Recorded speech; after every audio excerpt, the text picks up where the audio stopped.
Dinas PUPR Provinsi Nusa Tenggara Barat yang mewakili Bapak Sekda, yang kami hormati pula Wakil Kepala Kepolisian Daerah Nusa Tenggara Barat, yang kami hormati Danrem 162 Wirabakti atau yang pada kesempatan ini diwakili oleh Kasih Ops Korem 162 Wirabakti, yang kami hormati pula dan Lanal Mataram atau yang mewakili dan Lanut Zam atau pejabat yang mewakili, yang kami hormati Bapak Irwasda serta para pejabat utama Polda Nusa Tenggara Barat.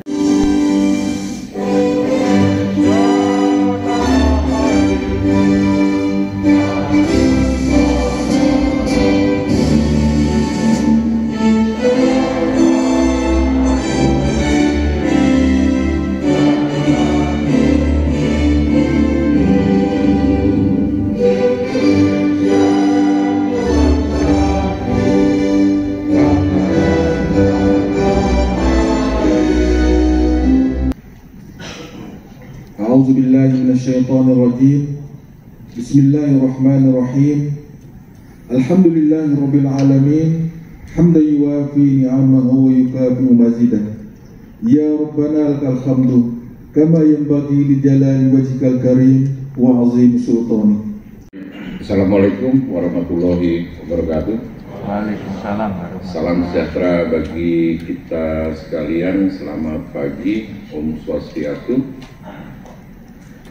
Yang saya hormati Bapak-Bapak Ibu sekalian, yang saya hormati dan saya banggakan tentunya, yang hadir di ruangan ini harapannya adalah representatif dari segala unsur yang berkaitan dengan kegiatan ataupun rangkaian kegiatan MotoGP tahun 2022.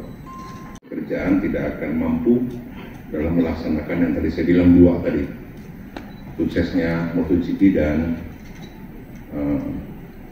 suksesnya kerjasama kita secara bersama-sama. Kalau nggak sekarang Hamin 50, maka kita harus ada percepatan untuk menyelesaikan beberapa hal ataupun masalah. Karena yang tadi saya bilang kerjasama itu ada tiga hal. Yang pertama kita komunikasi, koordinasi, dan kolaborasi. Komunikasi, koordinasi, dan kolaborasi, katanya Pak Wakapolda begitu. Masalahnya merencanakan itu kalimatnya mudah. Merencanakan, mau tidur, mimpi, bangun, itu bisa merencanakan. Pada saat hanya mengucapkan merencanakan. Tapi kembali kepada kerjasama itu, apakah rencana kita? Saya coba sampaikan aja, nanti akan dibahas gitu ya. Tapi yang paling penting adalah perencanaan kita harus sama. Artinya pada saat Pemprov bicara tentang 50 hari ke depan, itu sama dengan teman-teman yang ada di Lanal, sama dengan teman-teman yang ada di DBC, BNPB ada juga ya, Basarnas, itu semua sama. Jadi nggak ada lagi kalimat begini, saya kan polisi sabara, saya nggak tahu masalah manajemen lalu lintas untuk mengatur, nggak ada lagi kalimatnya. Terus dari Bea Cukai nggak ada lagi kalimat, saya nggak tahu tentang vaksinasi. Karena kan vaksinasi itu juga menjadi syarat untuk suksesnya acara kita. Maka kalau boleh izinkan, ini berapa menit sih dapat waktunya? Nggak boleh ditambah ya? Oke. Bu, ada beberapa permasalahan yang secara umum nanti akan coba disampaikan juga oleh Karo Op. Yang terpenting adalah bagaimana, ini poin nomor 7. Poin nomor 7 itu adalah timeline rangkaian kegiatan pramusim dan event MotoGP. Jadi saya kemarin sudah bicara dengan ITDC juga ya, Mas Arya.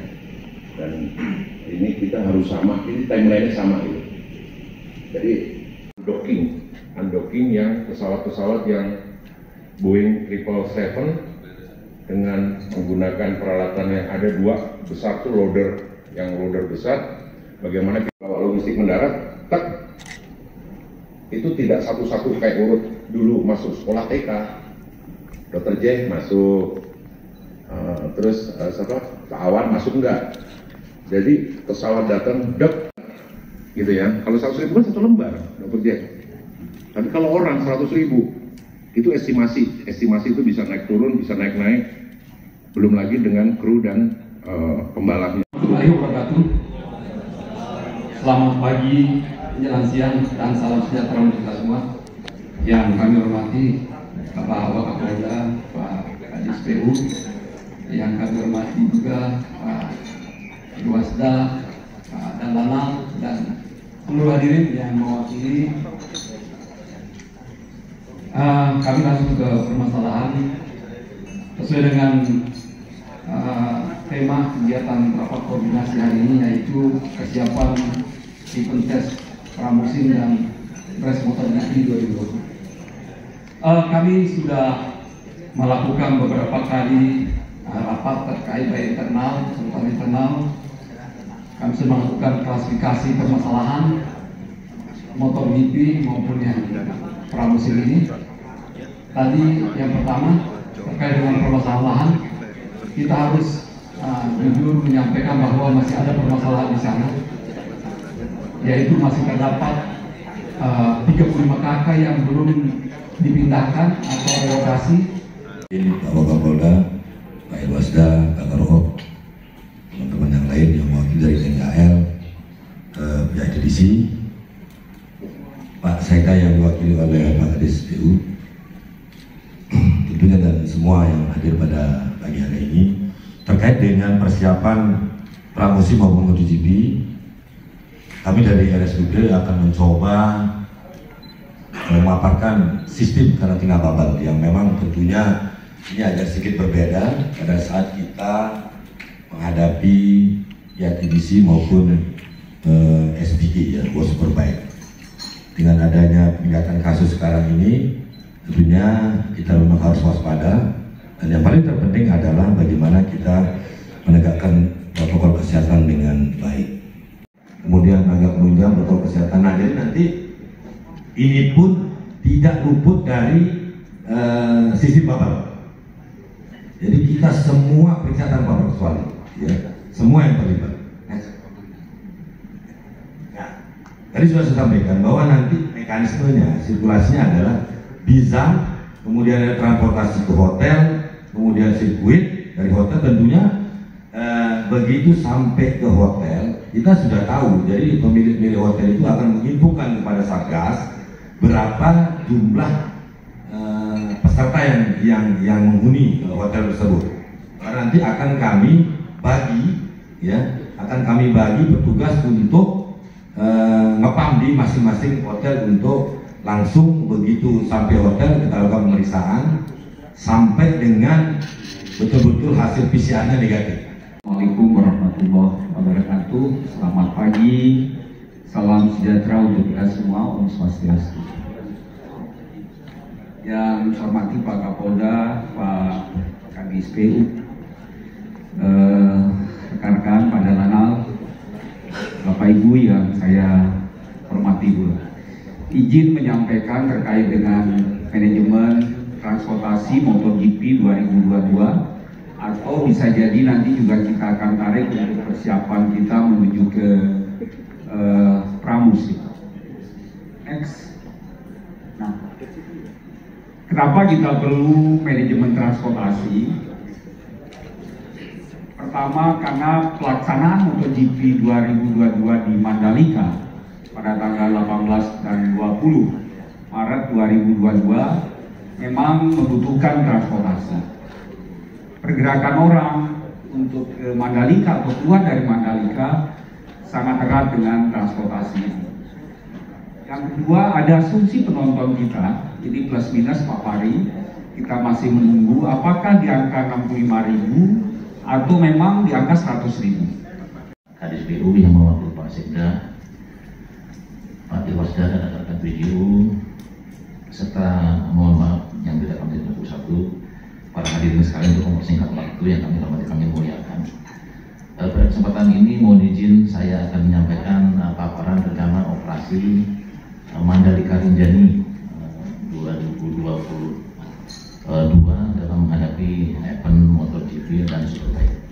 Kepolisian kita ini selalu menghadapi giat-giat event ini dengan menggelar operasi. Kita sudah siapkan operasi Mandalika Ring 1 itu untuk pramusim, Mandalika Rinjani 2 untuk MotoGP, dan Mandalika 3 nanti untuk World Superbike pada bulan November. Lanjut. Jadi saya ulang, jadi kalau semua dari itu kita tumpahkan dulu tadi itu di dekat bandara di sana itu bisa kita buatkan hub lagi ataupun shelter di sana, sehingga di sana nanti juga mungkin bisa hidup UMKM-nya juga, mungkin ada beberapa giat-giat yang kita laksanakan di sana, dan juga sekaligus nanti sebagai filter awal nanti dia untuk menuju baik melalui pintu barat ataupun yang melalui sektor ataupun melalui pintu timur nanti yang akan melalui udara umum melalui jalan bypass baru. Dengan Christine Turbin 2, jadi total semuanya ini 330, total semuanya ada 500 meter, 500 untuk kapal-kapal tipe besar. Kemudian kita ada cadangan juga, di sini ada dermaga, ini dermaga PDS, nanti kita bisa cadangkan di sini dengan panjang dermaga 125 dengan lebar 13. Ditambah dengan dermaga Beijing itu 2 unit jadi 8 kali 12 meter. Untuk usaha waktu kita akan bicara di dermaga 5 saja karena ikonnya ada di sini. Lanjut. Lanjut.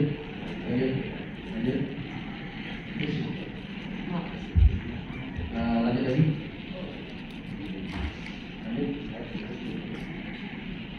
Oke. Nah, ini terminal Gilmas, pengembangan dari Pelabuhan Lembar. Banyak yang menyebut bahwa ini pelabuhan, bahwa ini bukan pelabuhan, ini adalah terminal bagian dari Pelabuhan Lembar. Nah, pengembangan di Lembar dalam tidak bisa dikembangkan, jadi pindah ke Gilmas. Ini tersedia sekitar 500 meter.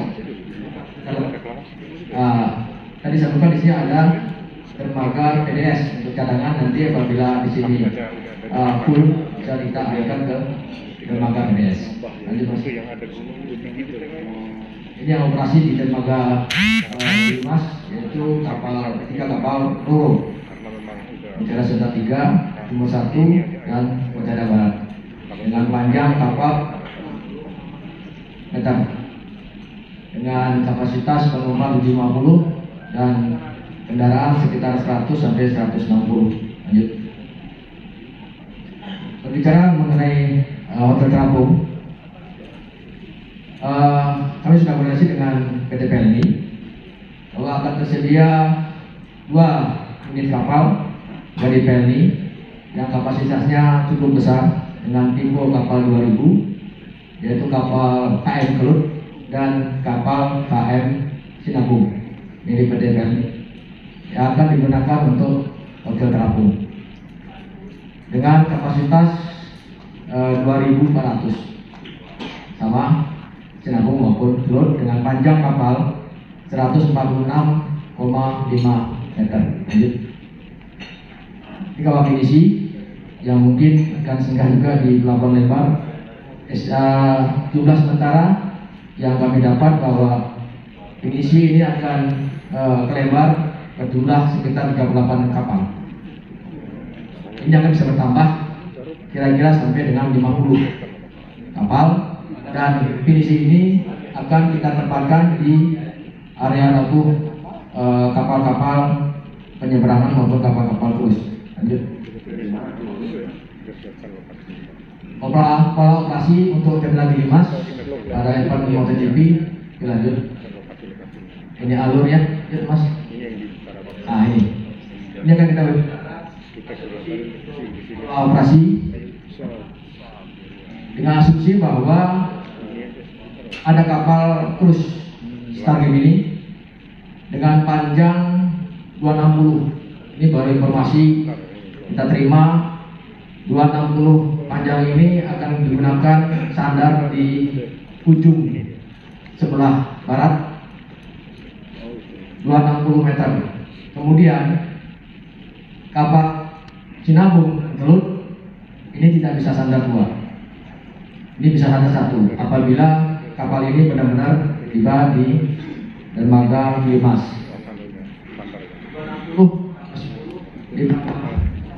146 ini sudah memakan panjang dermaga 416. Jadi untuk kapal 1 flut ini tidak bisa standar di sini. Dengan pola operasi akan dilakukan olah gerak satu kapal operasi di sini mengisi penumpang dengan jumlah 2.000 orang. Setelah penuh, ini mungkin bisa labuh dulu, kemudian digali dengan flut. Nah, untuk Mutiara Sentosa atau kapal-kapal ALP ada 3 tadi yang operasi di sini. Kita atur juga waktunya karena ini operasinya malam. Operasinya malam, jadi kegiatan hotel terapung untuk malam tidak ada kegiatan. Jadi bisa stay di luar atau labuh dulu untuk operasional logistik yang ada di kapal-kapal ALP Timur 1 maupun Sentosa 3. Satu sandar maupun ini juga akan operasi. Setelah ALP ini operasi selesai bongkar muat, dia akan labuh, kemudian akan diisi oleh kapal Penny.